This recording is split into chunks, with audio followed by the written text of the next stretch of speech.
Heyo friends, it's Matt with Bowls, and how do you fit everything Star Wars into one game? The movies, the TV shows? It's not an easy task, but I think if anyone can do it, it's Talisman Star Wars. Talisman Star Wars Edition is a competitive roll-to-move game, but that's a pretty drastic oversimplification. While the game does feature locations and characters and references to much of the Star Wars universe, the story mostly follows the sequel trilogy.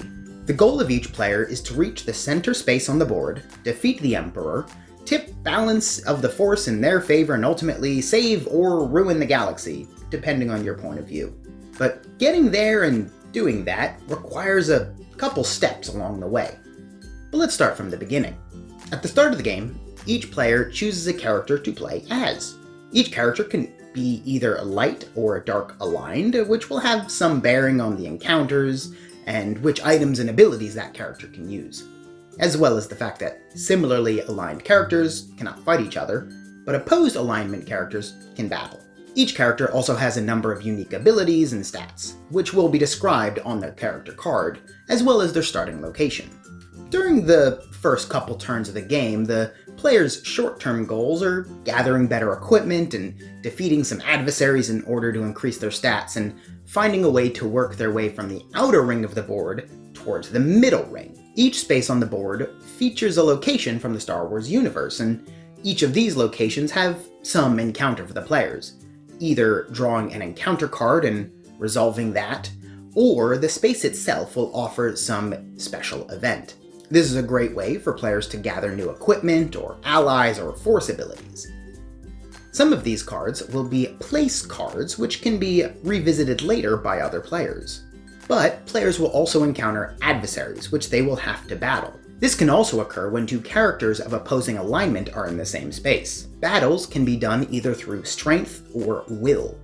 Both combatants roll a die and add whichever stat is relevant for the combat, and also include any special abilities or force spells that they want to use. Whichever combatant's final score is higher wins the battle. Winning a battle against an adversary allows that player to keep the adversary's card as a medal. Players can turn in these medals to increase their strength or will, which will become required as the encounters become more difficult towards the center of the board. Speaking of, as players circumnavigate the board, they may come to the Asteroid Belt or Mandalore. Both of these locations allow the player to move inwards towards the middle ring. In the middle ring as well, players will be moving around and encountering more people, places, and things. But ultimately, the only way forward is to visit Kef Bir, which allows access to the inner ring of the board. While in the inner ring of the board, players will only move one space at a time in the direction of their alignment. However, before they do any of that, they should acquire a Sith wayfinder from Maz Kanata on Takodana. When arriving on Takodana, Maz will give the player a sort of mini-quest to complete, either spending a small handful of galactic credits, or going out and ghosting someone, so there's kind of a wide range there. But as soon as that task is completed, Maz will give the player a Sith wayfinder. Now the player should head back to Kef Bir to gain access to the inner ring, because once they arrive at Exegol, they will have to discard the Sith wayfinder in order to gain access to the Citadel, which is the center space of the board. And there they can battle the Emperor. The Emperor must be defeated in a battle of will, and he has a will of 10, so it's not an easy fight. Once a player defeats the Emperor, they overthrow him and bring peace to the galaxy, or overpower him enough to prove their worthiness to be the next Sith Lord. In either case, that player wins. As you might have gleaned from our quick rundown here, Talisman Star Wars does a really good job of bringing you on this journey. There's locations to visit, people to encounter, quests to complete, the whole shebang. And that's not even including the random encounters that the characters will face along the way. Talisman is absolutely a game ready to lead the players through a daunting odyssey. There is a fair amount of random chance in this game, but that can be easily mitigated through careful planning and preparation.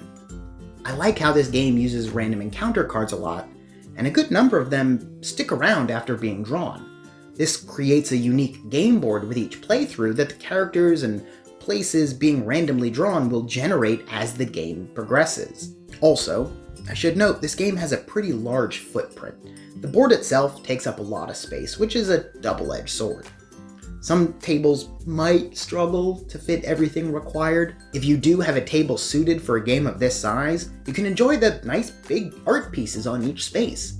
So while Talisman may seem a little daunting at first, don't let the flowchart on the back of the rulebook dissuade you from checking it out.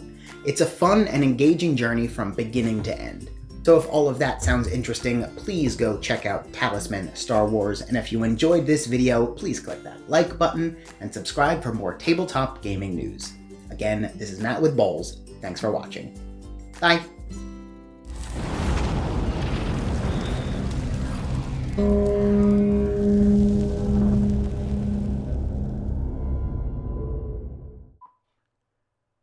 Click to subscribe. Check out more videos. And thanks for watching.